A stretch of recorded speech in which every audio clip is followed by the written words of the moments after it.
Good evening. Welcome to South Asia Newsline. I'm Nidhi Taneja. Here are the top stories we are tracking for you on Thursday, the 29th of December.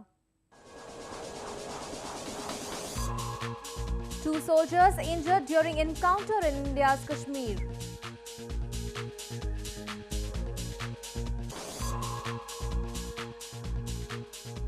Military courts in Pakistan to get permanent status.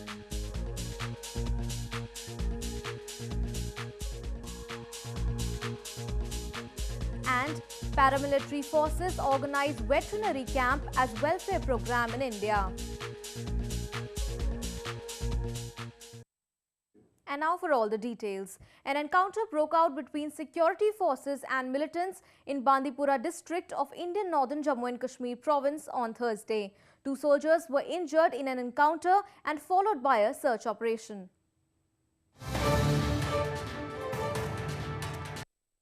Following a tip-off about the presence of militants in Shahagund village of Bandipora district in India's northern Jammu and Kashmir province, security forces cordoned off the area and launched a search operation.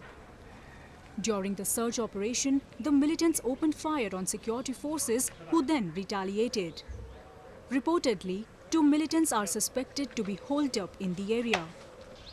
The encounter comes over a week after militants killed 3 Indian soldiers in Pampur town. Militant attacks in the region have surged since India on September 29 conducted surgical strikes against suspected militants attempting to infiltrate from across the border. Staying on to news from India, dozens of dead crows and hens have been tested positive for highly pathogenic H5N1 virus in India's eastern Odisha province. Following this, the authorities have ordered culling of chickens and other poultry.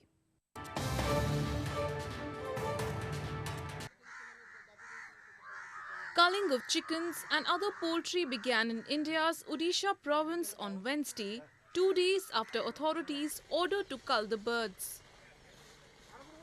A compensation of $1.32 from the provincial government and an additional sum of $0.37 from the Red Cross Society for each bird culled is being given to the villagers.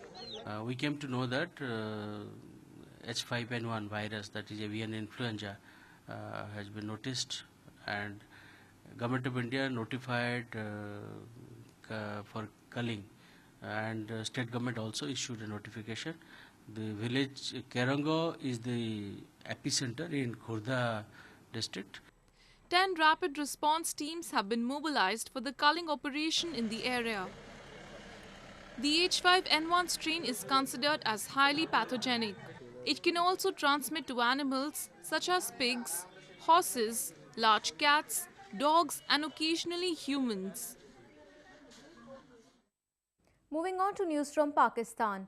Military courts in Pakistan, which were established in the aftermath of the Peshawar school attack, are likely to get a permanent status. The courts were set up in January 2015 for 2 years to try terrorism cases.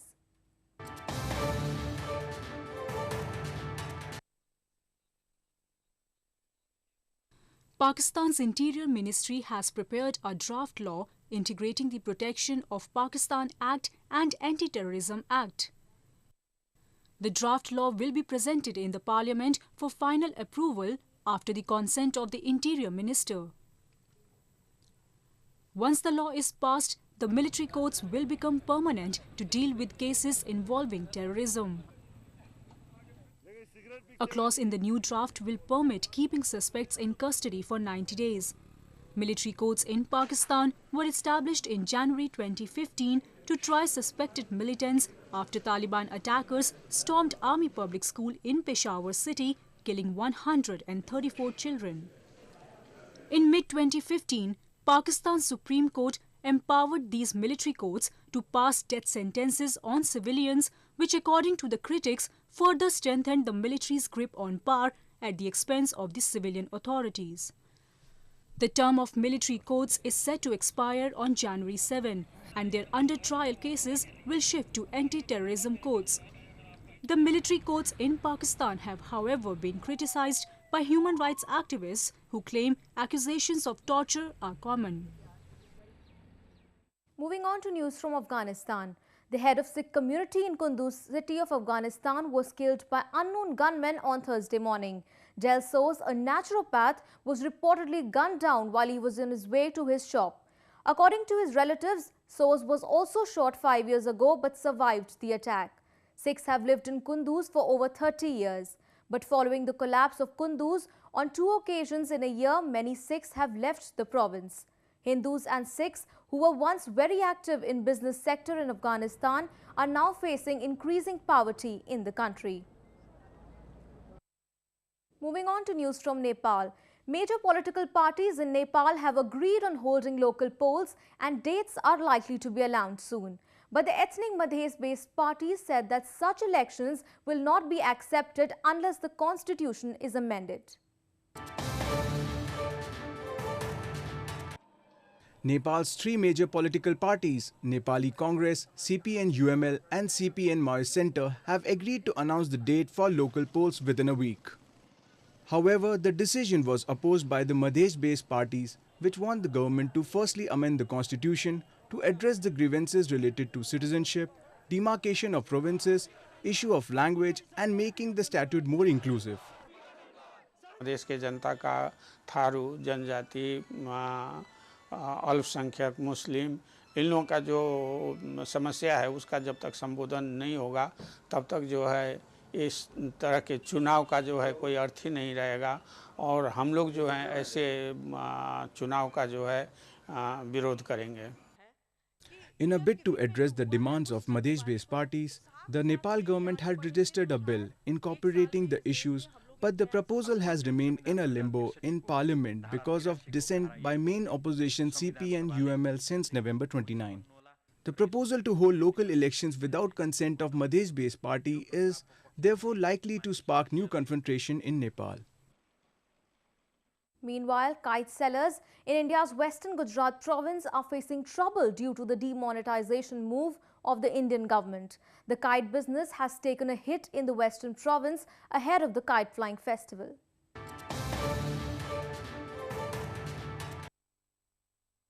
The kite industry in India's western Gujarat province is facing the heat of the federal government's move to withdraw high-value banknotes. The province is gearing up to host the country's largest kite festival, Uttarayan, next month. It is one of the most awaited festivals that is celebrated with great fanfare by locals. The move has grounded kite makers, whose small-scale industry is largely driven by cash transactions. Kite makers said they were forced to sell the kites on lower rates and are witnessing a major slowdown. हमको और भाव तोड़ के पतंग बेचना पड़ रही है जिसकी वजह से वो ग्राहक लेने के लिए भी अभी तैयार नहीं और ग्राहक भी नहीं है और जिसकी वजह से तकलीफ ये हो रही है कि ग्राहक के पास पैसा ही नहीं है और 2000 रुपया उसको मिलता है 2000 रुपये में 3000 रुपये में कैसे पतंग लेने आएगा ग्राहक. अभी हमारी सीजन को 10-12 दिन 15 दिन है उसके बाद हमारी सीजन खत्म हो गई उसके बाद तो कोई पतंग कोई लेगा नहीं और माल जो हमने हर साल जो बनाते थे वही टाइम माल बनाया है और मालूम नहीं था नोट कैसे हो जाएगा तो माल बहुत सब पड़ा हुआ भी है और ग्राहक नहीं आ रहा. The makers feel the festival is bound to be affected due to the liquidity crunch.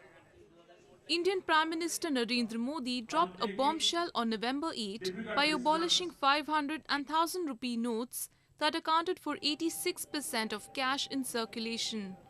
The move was aimed at bringing billions of dollars worth of cash in unaccounted wealth into the mainstream economy, as well as dent the finances of Islamist militants who target India and are using fake notes to fund operations. Ice skating is one of the major winter attractions of India's northern hill town of Shimla. It brings cheer for local skating enthusiasts and a large number of tourists who have gathered here to usher in the new year.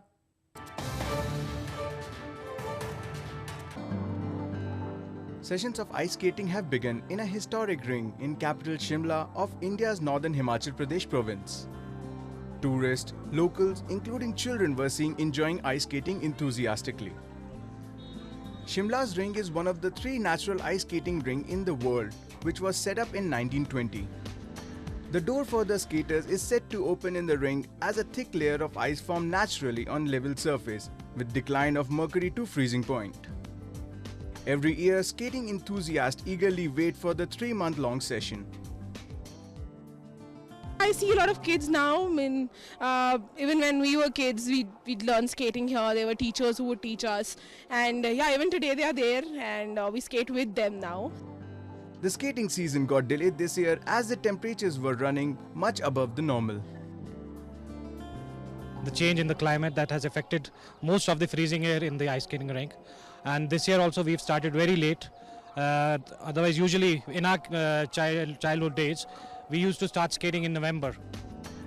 The authorities are working on preserving the rink, which is also one of the major tourist destinations in the province.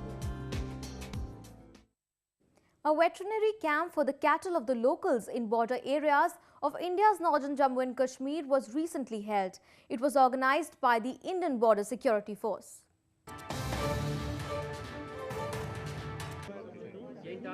As part of the welfare activities and to ameliorate the problems of the locals, India's Paramilitary, Border Security Force or BSF organized a medical veterinary camp for people residing in the border areas of Jammu and Kashmir's Poonch district.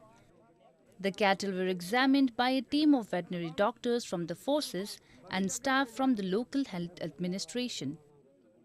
The residents appreciated the efforts of the BSF for organizing the camp for their cattle in the far-flung areas. जैसा कि आप देख रहे हैं काफ़ी response मिला है, लोग मवेशी लेकर आए हैं और उन सब का इलाज किया जा रहा है। कुछ एक जो मवेशी ऊपर हैं काफ़ी वो नहीं आ पाए हैं, लेकिन उनको भी हम दवाई देने का बंदोबस्त कर रहे हैं। Medicines and other items necessary for the treatment of the cattle were also distributed to the locals. Well, that's the way it was in South Asia this evening. Before we conclude the top stories once again. 2 soldiers injured during encounter in India's Kashmir.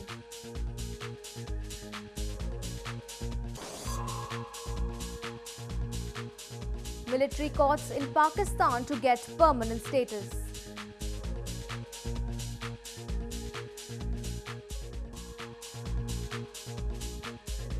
And paramilitary forces organize veterinary camp as welfare program in India.